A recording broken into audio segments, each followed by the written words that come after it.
I was an athlete. Any athletes in the room? Yes. So athletes, what do you do when you're tired? You push through. So your biggest breakthroughs in life come when you're tired, right? Anybody tired? All right, it's been a great day, hasn't it? You're about to have the biggest breakthrough. That's pretty cocky of me to say, I guess. But you're about to have a gigantic breakthrough because you're tired and you're looking back and thinking about all the things that you learned today. Hasn't it just been incredible? I've just been writing notes, keeping track of my phone and my book, just writing all these things down. Did anybody else notice that there's like this theme that keeps coming together today through the speakers? Anybody notice that? Like certain things keep getting said over and over again. It's just been so powerful because here's what's interesting. None of us talked to each other before yesterday.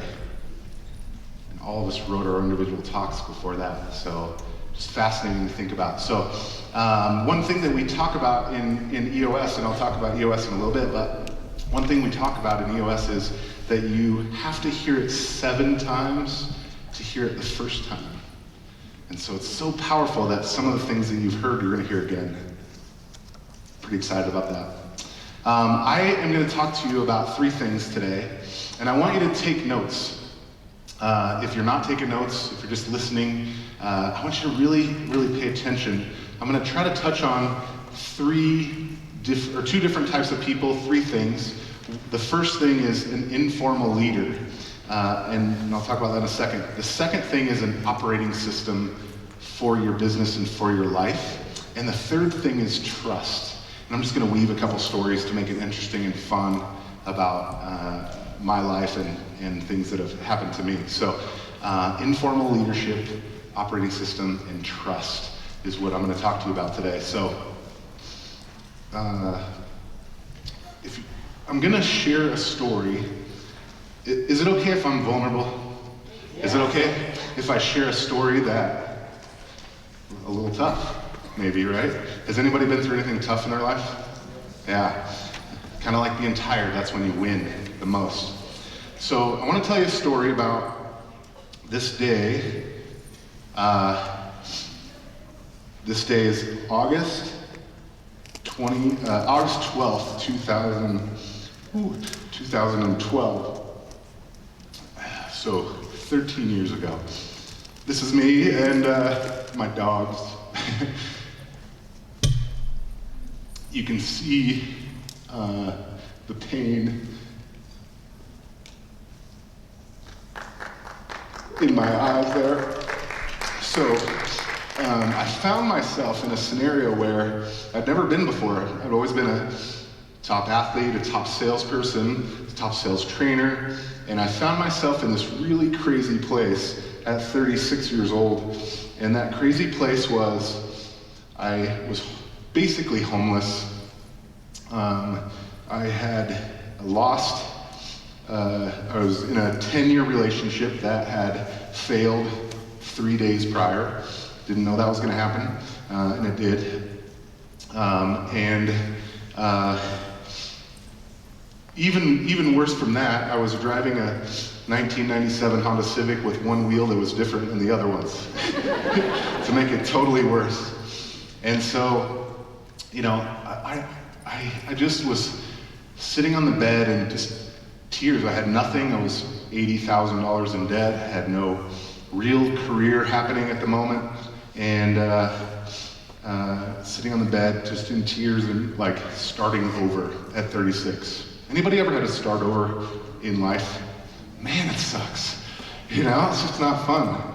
But other than that, my life was going great, So what happened was I met a guy, and I met this guy, and his name is Todd.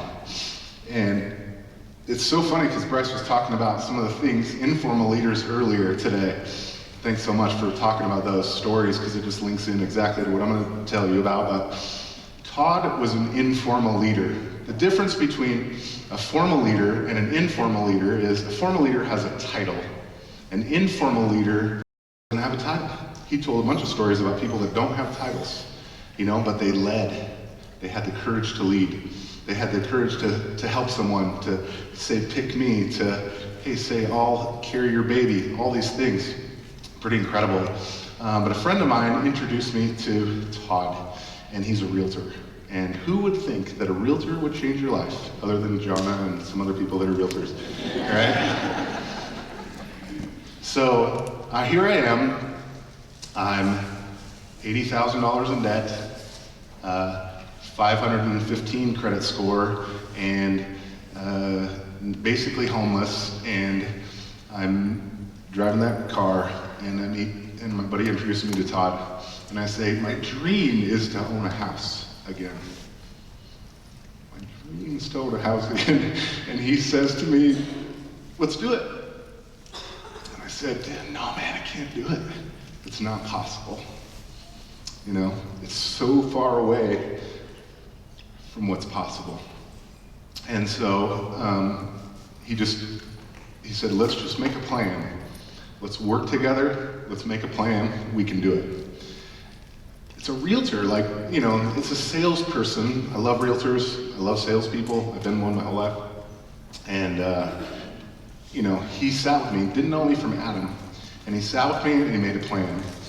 And he said, we can do it. And he met with me and he said, what are you doing? What are you working on? What's going on? What's happening?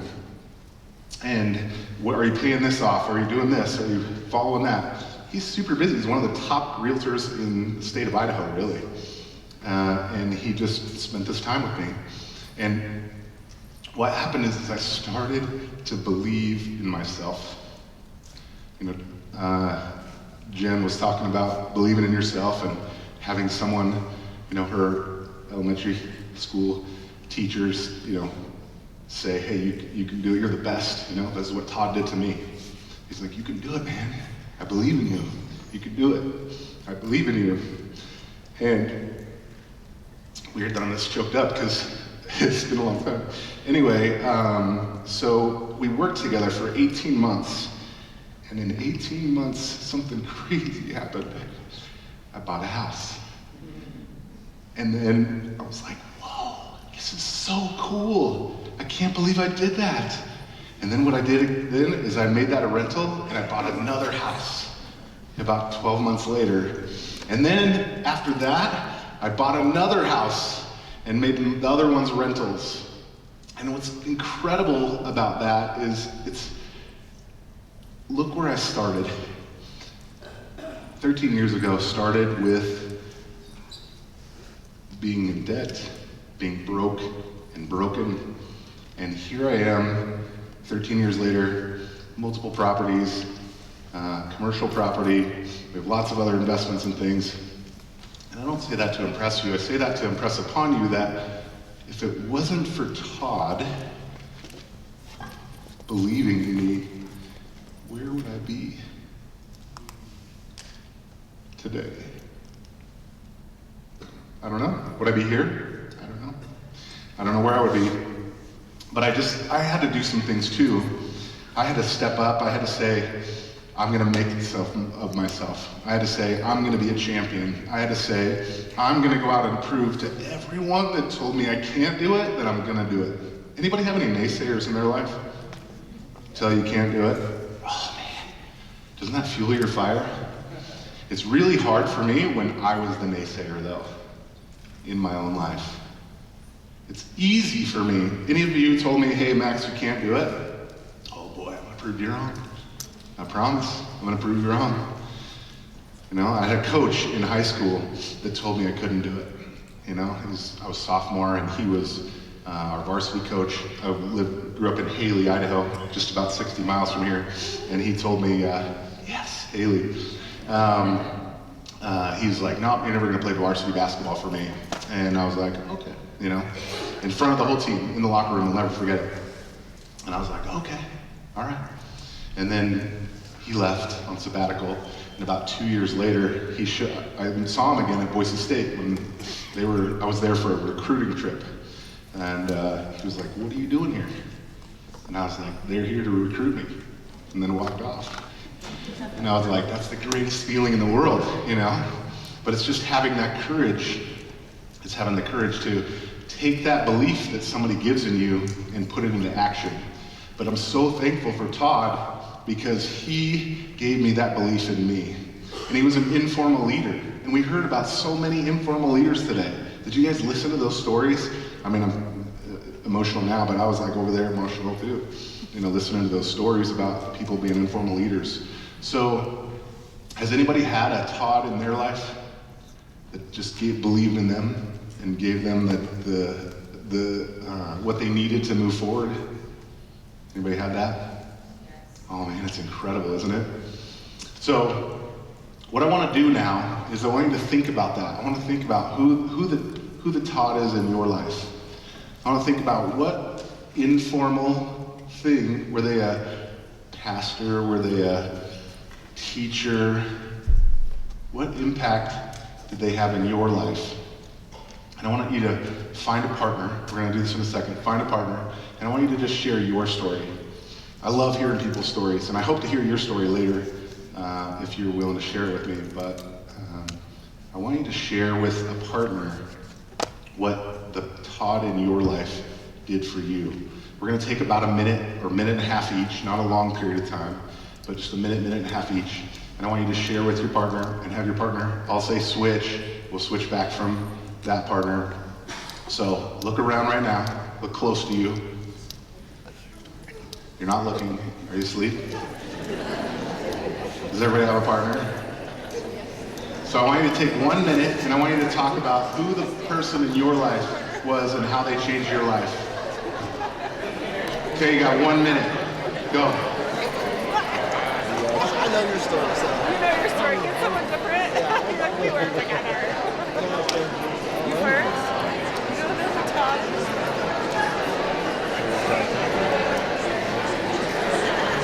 Be a friend. Okay.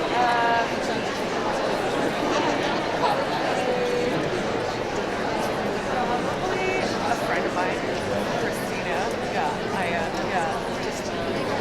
I just got out of that really bad divorce. I was single, my ex was on drugs, and I had a all pregnant, and she was like, you can do this, you can get out of this, you can do better. So yeah, so she kind of helped me. And yeah, that's my person, I guess. One of them. I'm sure I got lots of them.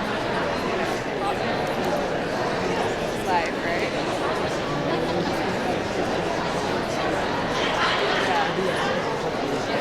Okay, switch, or come close to switching. Yeah.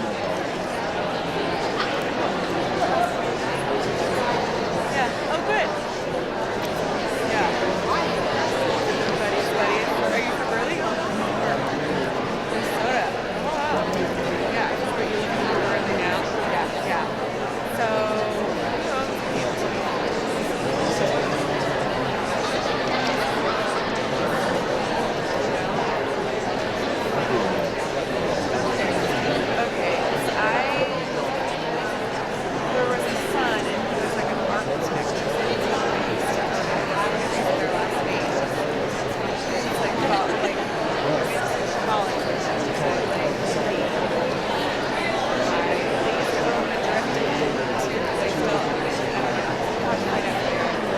Okay, do we need another minute? Are we okay? God, that's going to drive me nuts now. It's like clear back to college. So.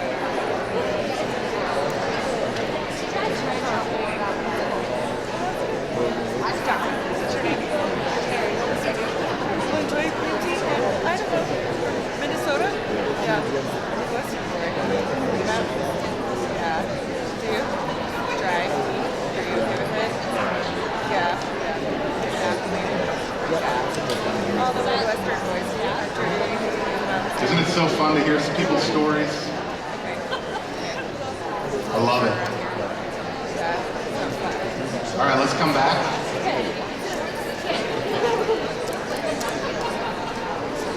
Everybody come back to me.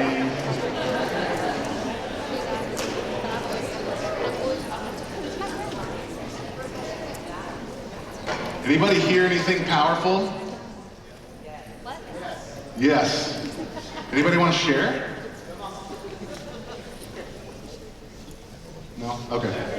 You'll share? Okay. Senate was fired. Senate was fired? That's He was fired.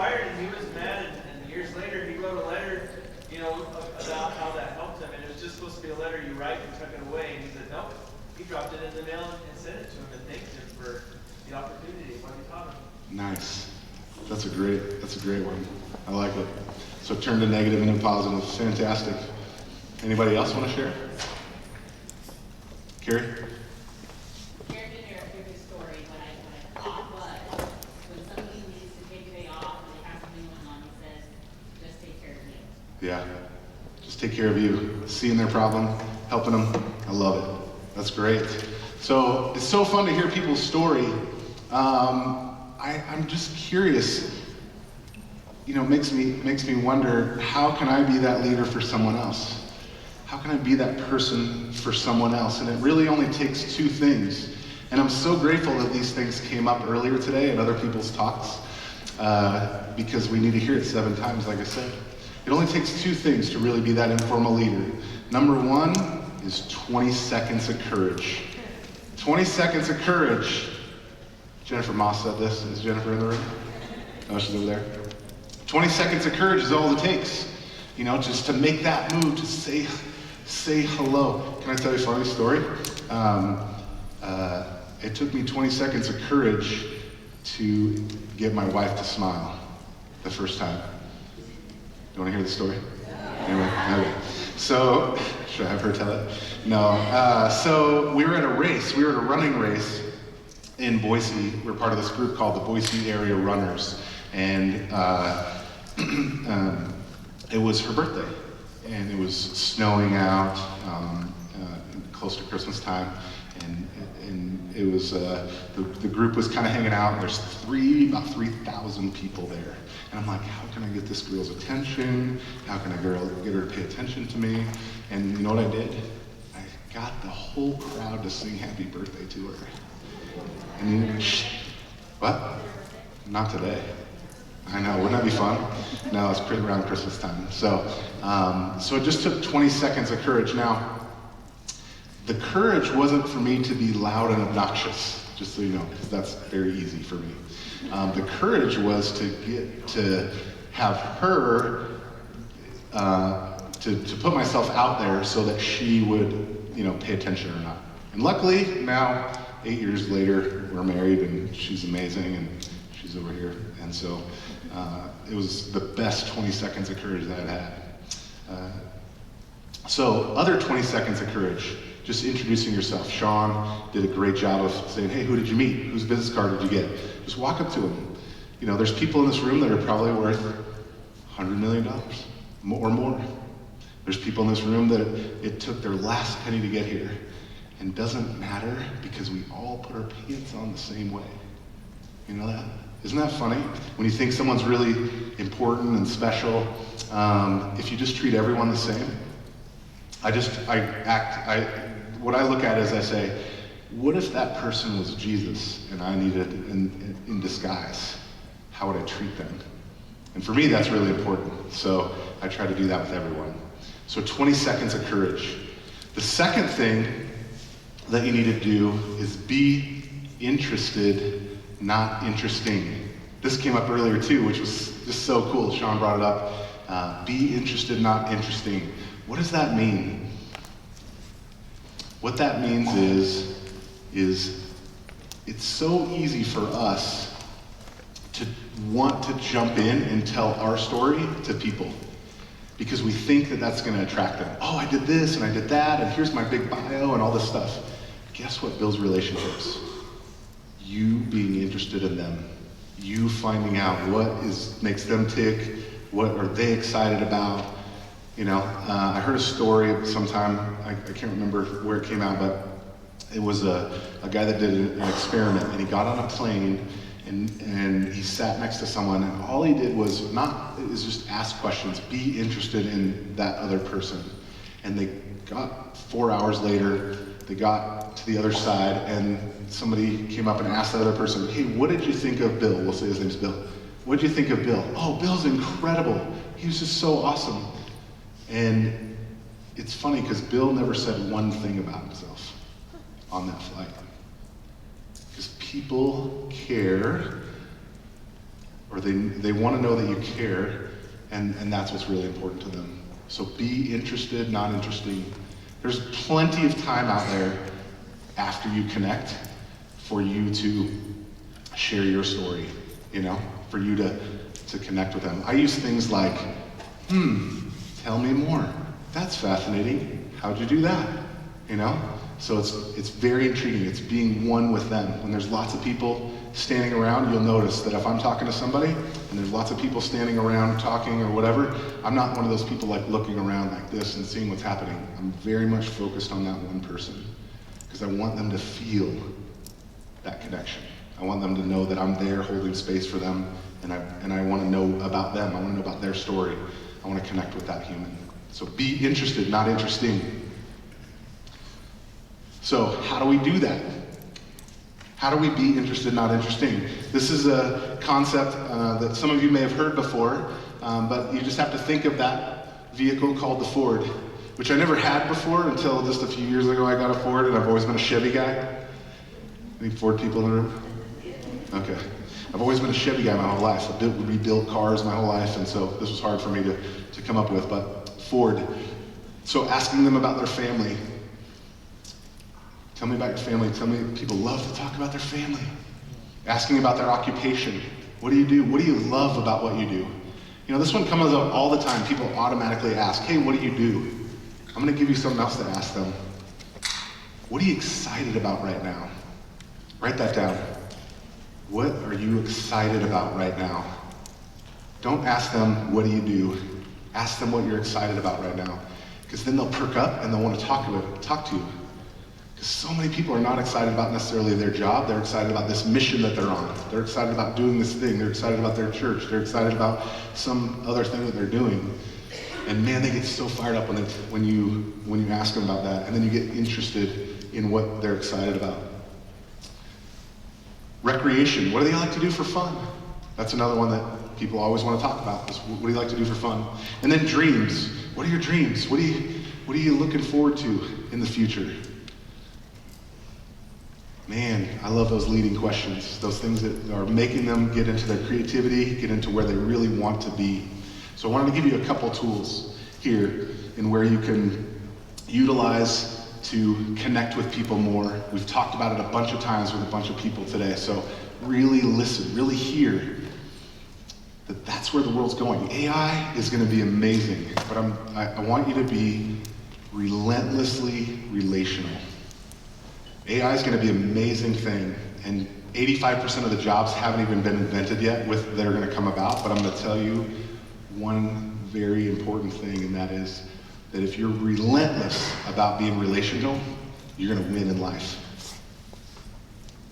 Relentless about being relational. Learn how. If you don't know how, learn how. I didn't know how in the beginning. I grew up and my dad was not a nice person, and I did not know how to interact with people super well. And so I had to learn, I had to study, I had to practice, I had to find out what matters to people, and then work on it, work on it, work on it, work on it, work on it. And if you use this concept, it's just an easy way to do that. So I wanted to just give you those tools. Is that helpful for anyone? Good. Okay. Number 2 is an operating system. So informal leader and an operating system. I'm going to get pretty excited about this because this is what I do. I share this system and I help leaders in their business win. And so you got to have an operating system for your business. And I want you to think about this in how they've changed their whole business because of this. So the first key component is something called the vision component. And the vision component is getting everybody on the same page with where you're going and how you plan to get there. And so anybody in a business say, oh man, it's chaos. Oh, I can't get everybody rowing in the same direction. Anybody have that? Oh, I just wish all my people knew exactly what I was thinking. I wish they worked as hard as me. I wish I could hire the right people. Anybody have a challenge hiring people? Finding the right people in your business? I'll just tell you a little secret. You gotta get crystal clear on who you are before you're gonna attract the right people in your business. I'll say it again.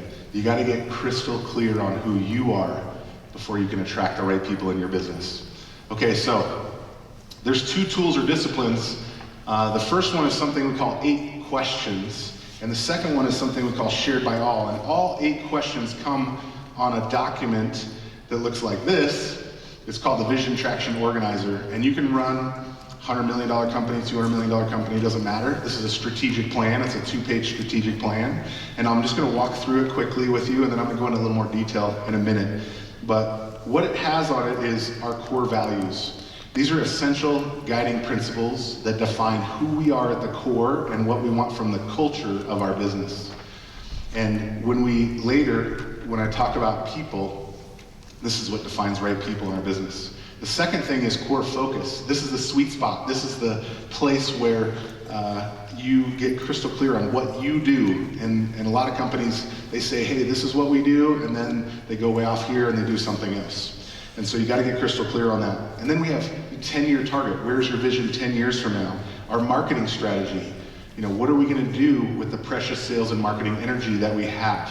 And then we go to the second side of the document, or actually first we have the 3-year picture. So that's just bringing that 10-year down to 3 years. Then we go to the second side of the document and we talk about the 1-year plan. And then we break it down to quarters and then weeks.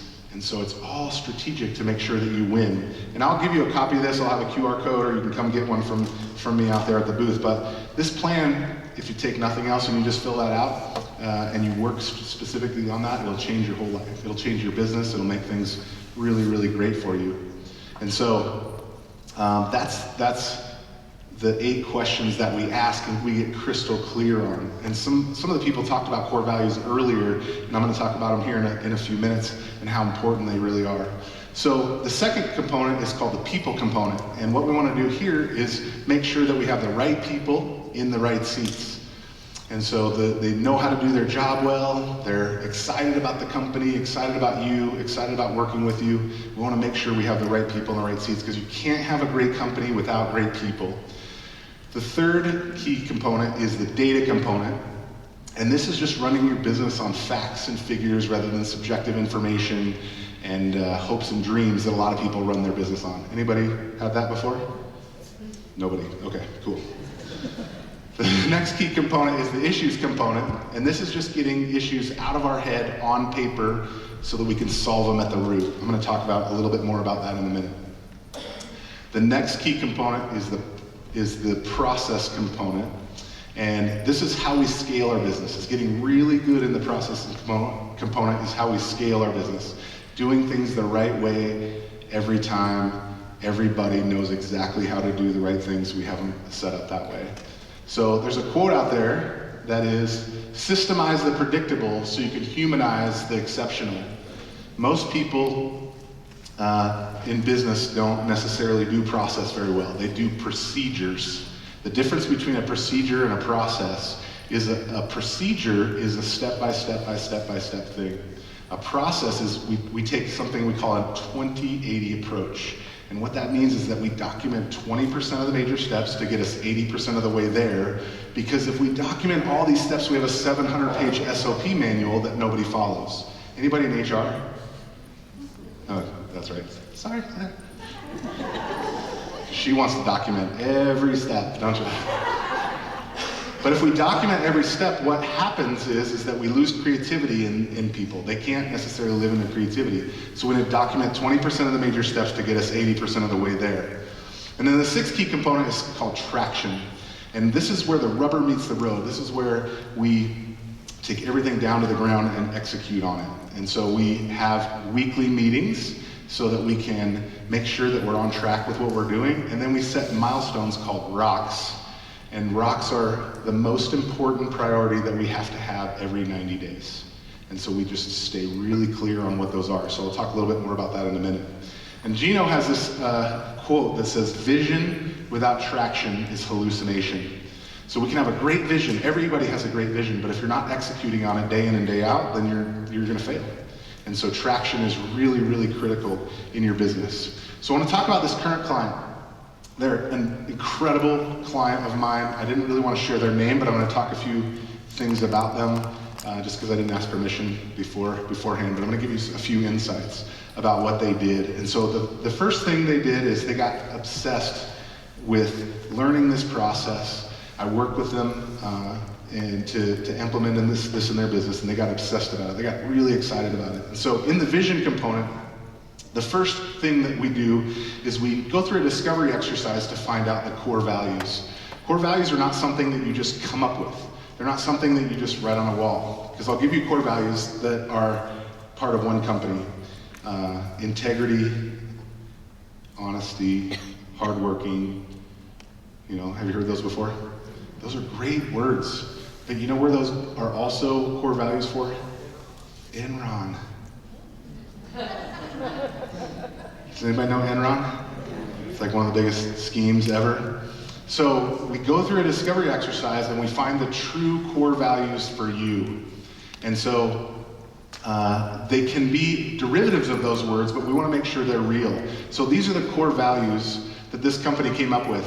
Help first, embrace change, have fun and get stuff done, built on trust, kept by loyalty, and be bold. And they live their core values every single day. They live their core values every single day. A little bit about this company too, I guess I back up. What they do is they're a mental health care company. They go and help people in facilities with their mental health care needs. There's a huge need for that right now in our world. And they've grown from, they started with them, they had 5 employees. Now they have 42 employees in 18 months. So just massive growth. And they couldn't have done it. They tell me, Max, there's no way we could have done it without EOS. There's just no way. So they're obsessed about their core values because this defines the right people in the organization. Their core focus, which is the sweet spot, this is like their mission statement or vision statement, their why. Why do we do what we do? And it's to to advocate for complete mental health solutions. So they're really passionate about doing one thing. They're not going to go off and do 2 or 3 or 4 things. I'll encourage you to find what you're best at in the world and do only that. If you're a dentist, don't start a solar company. You know? I usually use an example of if you're a construction company, don't start a solar company because that's pretty normal. You know, they're like, oh, this is sweet, we're gonna just go do this. That's called shiny object syndrome. We don't want that. We wanna make sure to stay laser focused on what we do. So get crystal clear on what you do and just stay laser focused on that and do only that. So the people component, this is what they do. They grew from 5 to 42 people in about, I guess it was 15 months. And the way they did that is they were obsessed about their core values. They had people come in, when they did interviews, they had the core values sitting there and they listened to the conversation and they just did little check marks. I'm giving you a huge tip right now if you hire people. Have your core values, have them defined really well, and then do little check marks when you hear in their story that they're sharing the core value. It's huge, huge thing. So then they can define right people, because we define right people by the core values. So they defined those. They took, in the data component, what they did was everyone got a measurable and it was tracked on a scorecard. And that sounds really scary, but has anyone ever been to a basketball game, football game where they didn't keep score? Boring! Wouldn't that be so boring? Why don't we do it in business? Because we're afraid? Are we afraid? When people keep score in business, they do better, especially if you tie that score to the bigger vision of the company and see what they can do. And then you tie it to bonuses. And you say, hey, when the company wins, you win. So it all kind of circles around, and we can go into a lot more detail later, but they got obsessed about that. Then what they did is they got really excited about solving issues. And they consistently identified the most important issues in the company, the root cause of those issues, and they're taking action to make them go away forever. So we do in EOS, we help people to define what those issues are, dig for the root cause. I'm going to give you an example right now of how that works. Anybody heard of the Jefferson Memorial? Yeah? So they had a problem, and it's deteriorating. The Jefferson Memorial is deteriorating. What should we do about it? Anybody know? Anybody guess? Fix it, right? Or whatever. Why is it deteriorating? Ask why. So this is a perfect example for you. Ask why. Why is it deteriorating? It's deteriorating because the cleaning material that we use is ruining it, because we have to clean it all the time. Now, most people would say, let's change the cleaning material, right? Or they would say, let's just not clean it, or whatever. But if we ask why again, it's because there's too much pigeon poop. So I have to clean it all the time because there's too much pigeon poop. And then we ask why again, why are there too much pigeon poop? Because pigeons are attracted to the insects at the twilight hour. And if we ask why again, it's because the lights come on at twilight. The insects like the lights. Pigeons like the insects. Pigeons poop. We have cleaner. We have to clean it too much. So should we tear it down? Or should we just shut the lights off? This is digging to find the root cause of an issue. And if you don't solve the issue at the root, guess what happens? It's like sweeping things under the rug. Anybody sweep things under the rug? Know people that sweep things under the rug? Oh, we'll worry about that a little bit later. It's just a little poo in the cake. No big deal. You know? Just sweeping something under the rug. No big deal. So we can't do that. We got to solve them at the root and make them go away forever. And then the traction component. This is where the rubber meets the road. They meet weekly to celebrate progress, oops, sorry, I went ahead. The process component. They got relentless about the simple things and making them duplicatable. Then we talk about the traction component. They meet weekly to celebrate progress and hold each other accountable, resolving issues, keeping all the energy focused on the business. And this is how they went from a $1 million company to a $6 million company in 15 months. Is that a good thing? Just got relentless about the process. So, what they said, this was just kind of funny. They just used this thing. They say, just like the old cable, or Larry the Cable Guy, get her done. You know, that's what traction is. Got to get it done in your business. So, I want you to take a minute, and I want you to think about, actually too much time to have. I better move on. We're gonna pause this and come to it at the end. I want to talk about trust. Trust is the third thing. Everything in leadership, in business, is built around trust. It's really interesting because leaders think that you can hold people accountable and by giving them what they call KPIs. We call them measurables in EOS. We need to really up their KPIs. We need to just hold them accountable. We need to put their feet to the fire. Businesses win when you have trust. And I want to give you an example that's kind of a fun story. So I like to do something in my off time that's really fun. I like to ride motorcycles. Anybody ride motorcycles? Woo! Yes, I love riding motorcycles. So I have a Harley Davidson motorcycle and I ride with about 10 guys, 11 guys. And we ride all the time. We've been riding for almost 15 years now.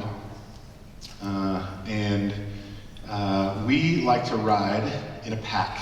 Everybody ever seen a pack go before? And you probably were like, oh gosh, that's dangerous, you shouldn't do that, right? So in this pack, we have a leader, we have kind of second leader, and then we have people stacked. And we're going the speed limit, but we're going, notice I said the speed limit. We're going the speed limit and we're tight. So 5 foot off of the side is one guy, and then about 15 feet behind is the guy behind you. And there's 10 of us, and it's so cool.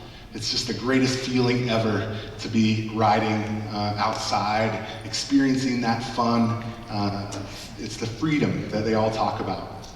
So Jeff is the leader in our group, and there's something that he does when we go to pass that we have to really, really trust that he's got our back. Because trust, if I didn't trust him, I could die. And I ride right behind Jeff. So it's him, and then Ryan, and then me, Todd, just a few other people. It's a different Todd. So I love it. I love the sound. I love the freedom. I love the feeling. I love everything about it. You lose all your just cares in the world. But when Jeff throttles up, everybody else throttles up.